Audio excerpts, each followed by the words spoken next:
music, Beethoven and all that.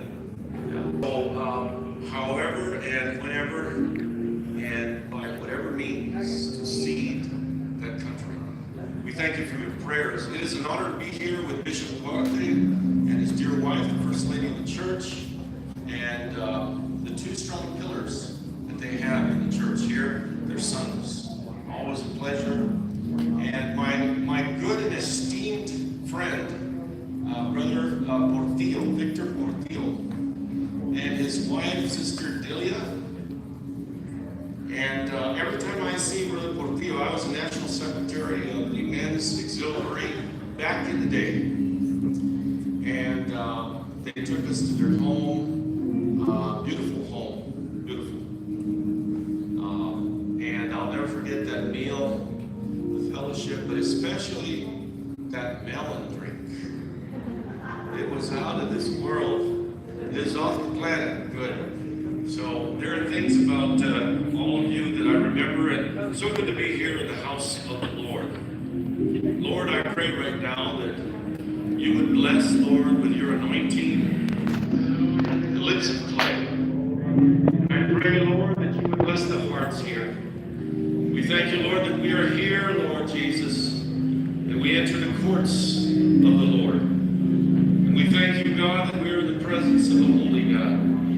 We take hold of the horns of the altar. We hold, Lord, you in high esteem. We honor you and bow down before you.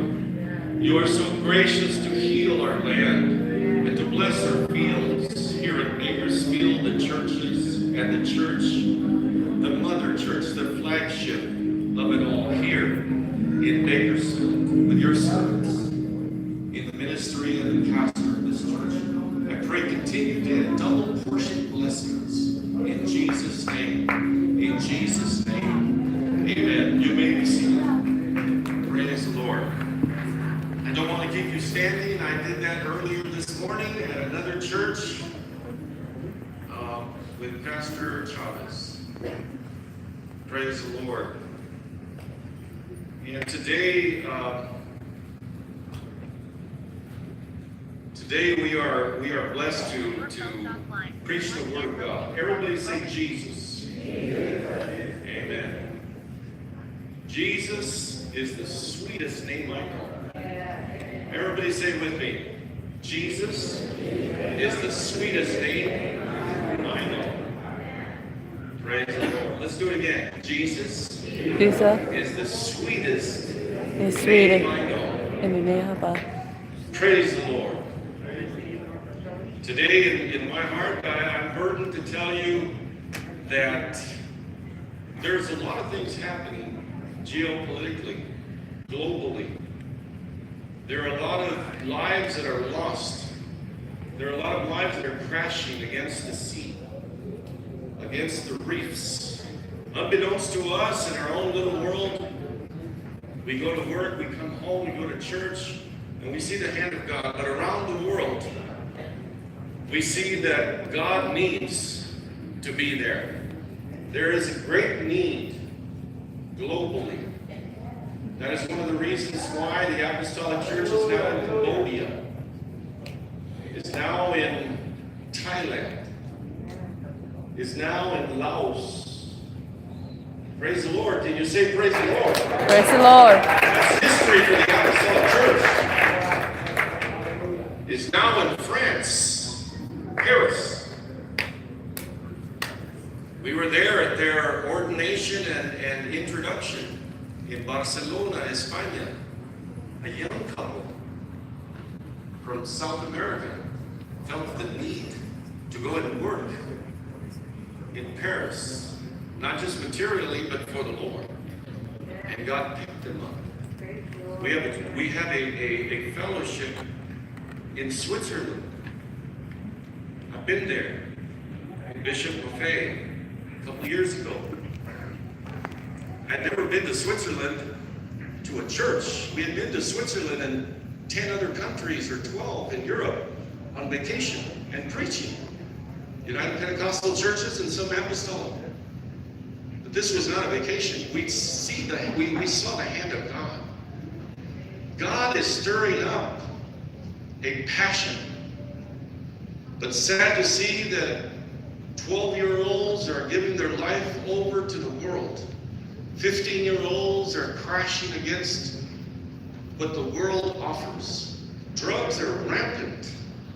They are taking lives left and right. I don't know if you heard about a pastor, 30 years old, that took over his father's church. He had a heart attack at 55, so the 27-year-old, 26-year-old had to step in the pulpit of a mega church just around the corner from where we live in the city of Chino. It's called Indian Hills Church. Did you hear about that? Yes. And in the church, he committed suicide, but it didn't work. So then he did it again that Friday morning, and then his organs started to fail. They took him away to the hospital. The next day, I believe it was, he passed away. I listened to his last message, like a lot of pastor friends had. And we heard his delight to be in the house of God. But he crashed. He burnt out. Sad to see his wife pick up the pieces. They're three sons, little ones, 7, 5, I believe, and 2. A man with a lot of promise, 30 years old. I mean, that's a bit younger than me. Just a bit. Praise the Lord. With a gift. I heard him preach on video. You may be in church today, but maybe your heart is not in church with you. The devil is a liar. Amen. The devil is a liar. That's right. You may be warming the bench right now, but your mind is far away. The Bible says, and it's one of the most beloved scriptures of mine, one of the top 10 that I've known since I was baptized in Jesus' name in Camp C in the San Bernardino Mountains at the young age of 16. 16, I've never been kissed, as they say. Maybe in 3rd grade it did happen, I have to confess, but it was not my fault. That was stolen. So there, I'm honest. Hablaré también en español. I'm forgetting.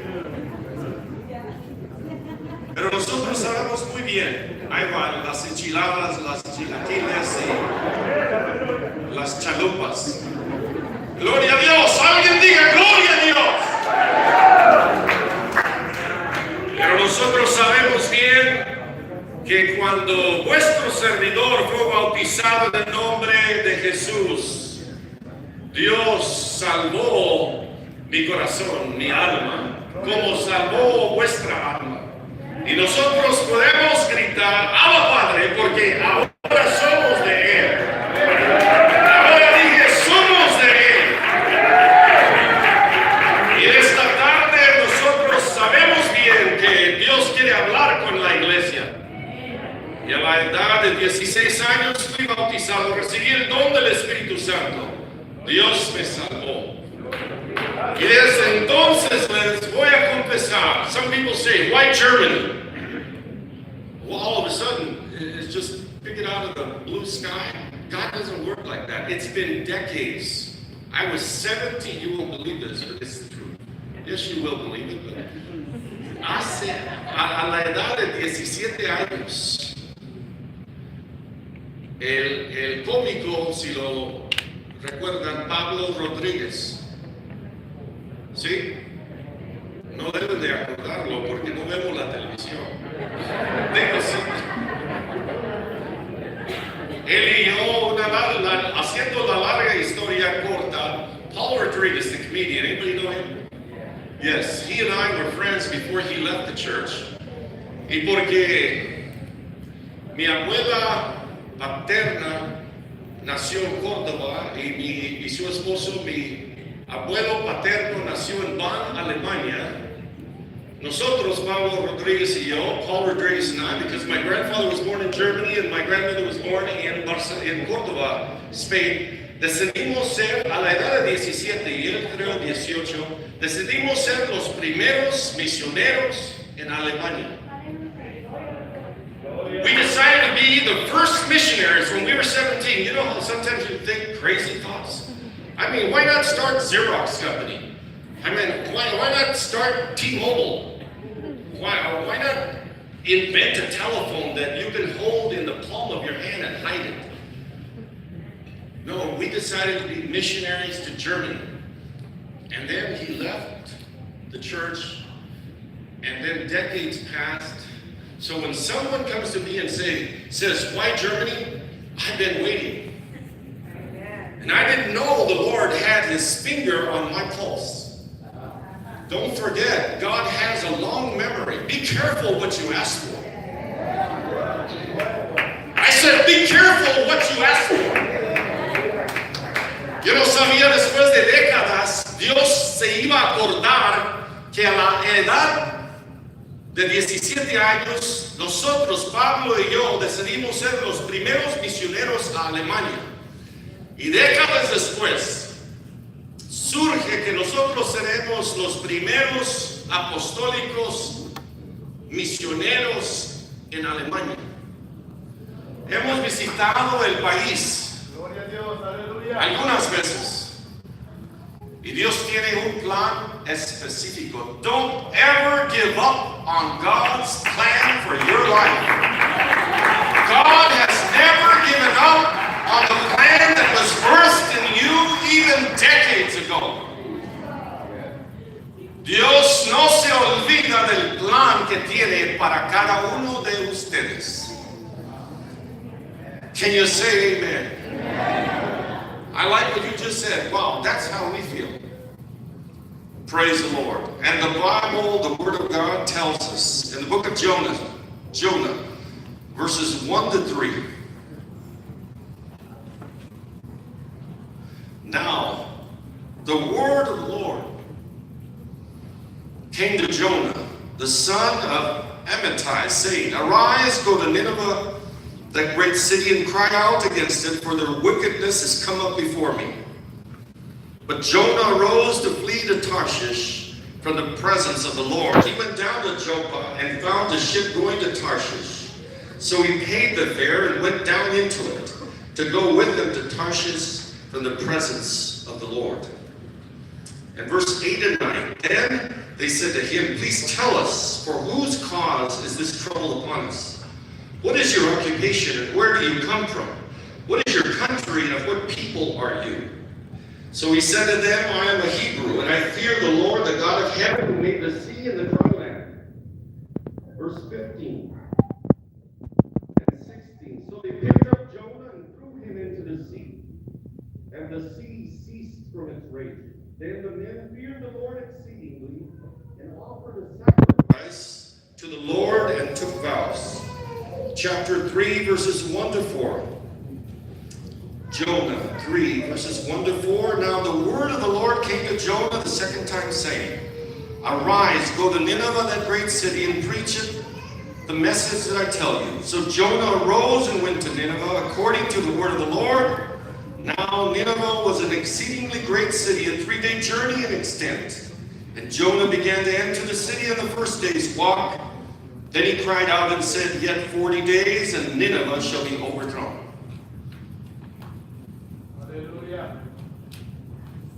Y comenzó Jonás a entrar por la ciudad. Caminó un día y predicaba diciendo, De aquí a 40 días, Nínive será destruida. De aquí en 40 días, Nínive será destruida. And today I'm glad to tell you that our city, our Nineveh, you know, the actual Nineveh is in Syria. Our Syria of present day 2018. But our own city, our own Nineveh, our purpose in God. And we don't go to Tarshish. When God sends us to Nineveh, we go to Nineveh. God has given us a purpose. God has birthed in us a need. In 1994, you know, by the grace of God, I weighed 250 pounds on a good day.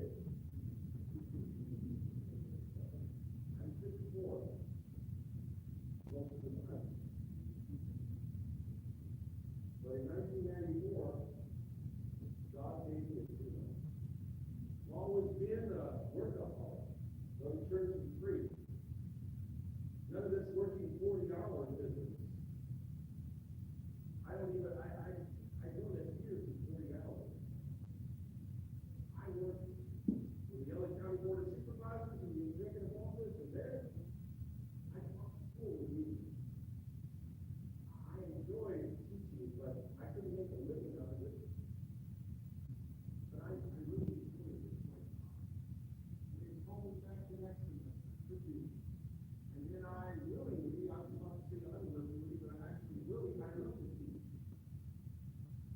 So then we bought a house, and then we bought another one, and then we bought our dream home, and while we're on my whole university. By the time they get $1 million value, the Lord needed. I got very sick. I don't know if you recall this, but I was here in this church. And when they took us after preaching to Maine County Restaurant, there was beautiful food before me, but all I wanted to do was drink, and I was perspiring. I was wet from the front, and I was wet from the back. And the neighbor, Dr. Patel, unbeknownst to me, I had a physical exam. It turned out to be my neighbor. Didn't want to do that with my neighbor, but he said, everything checks out but your blood. You got something there. But I've never been sick. I didn't know what it was to be tired. I could run and run. I could talk and talk. I could work and work. And I just was a lot of energy. And while other people were being laid off, even in the recession, I got another job. I got another promotion. We were paying 2 mortgages at the same time, while others were losing their home income. I had always been blessed, but God knew that I needed food. I ended up in the hospital, and later my wife would tell me, the doctor said you were within hours, if not a half a day, of your organs shutting down. And then it was a bad story for your husband. I really don't think, he said, I'm not sure. These firefighters came in at 5 in the morning from our master bedroom. I had fallen down and almost hit the mantle of our fireplace. And then when I got up, I was blind.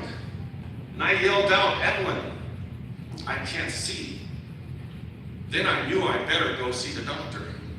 But you see, God was talking to me. Then the firefighters came because I had to go, and they took me out. Long story short, the Lord healed me from a thyroid issue. They checked cancer, leukemia, AIDS, everything. I said, if I have AIDS, it's the fault of a dentist. It's not my fault. I told my wife right away. You know those dentists, they didn't wear masks then. So, honey, that's not my fault. I had a thyroid issue. Now, I take a Synthroid pill for the rest of my life. Otherwise, I couldn't even hold his mic. I was in a wheelchair. I had ulcers on my tongue, inside my mouth. My lips were white. Melody, my beautiful daughter,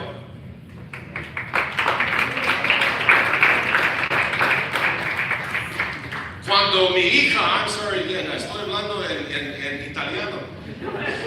Yo me enfermé, me encontré en el hospital, bomberos llegaron y me llevaron al hospital y encontraron que tenía un problema con el tiroides. Ya mero me voy con el Señor, pero Dios sabía que yo necesitaba un tune-up.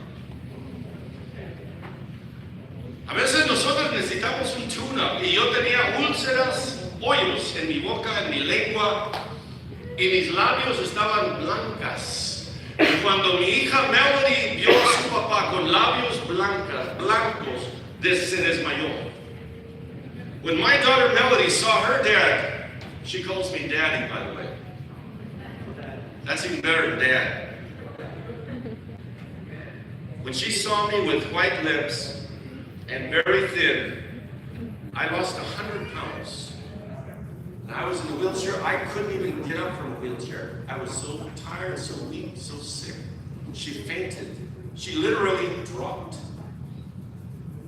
Pero a veces el Señor tiene que llevarnos a un lugar. Yo sinceramente estoy de acuerdo con los predicadores que han dicho y dicen y dirán, Dios no usa un vaso sin rotura. I am a sincere believer in this, that God will not use a vase a vessel that has not been marred or broken. God only uses broken pieces that have been put together by the hand of God. I said God only uses broken pieces that have been put together by the hand of God. So Dios solamente usa lo que se ha quebrado, lo que tiene una rotura quizá, y Dios se encarga de sanar. Jonás no quería obedecer palabra de Dios. Y vemos que ya después del capítulo 1 al capítulo 3, lo han echado al mar. They have thrown him. We've seen Jonah, the prophet. They've thrown him into the water. He realizes from his slumber that there's a problem, there's a storm. Hay una tormenta. Él despierta en el barco, lo echan al agua y cesa el problema. They throw him out and the storm ceases.